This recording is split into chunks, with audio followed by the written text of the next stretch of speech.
Dinesh. Hello Dinesh ji, hello hello, welcome to my live. तो कैसे हो? कुछ दिन से लाइव नहीं कर रहे थे दीदी, तबीयत वगैरह तो ठीक, तबीयत वगैरह ठीक है। एग्ज़ाम चल रहा था ना, तो जाती थी तो सेंटर काफ़ी दूर दिया था, तो वहाँ से आते आते ना थक जाती थी तो बस सो जाती थी, मन नहीं करता था। ऐसा मत देखो, तो कैसे देखो? दिनेश जी न्यू ज्वाइन किया तो प्लीज़ चैनल को लाइक एंड सब्सक्राइब कर दीजिएगा।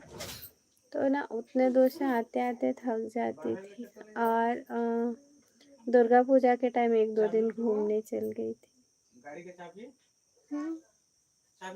Hello Hrithik, hello hello, Radhe Radhe.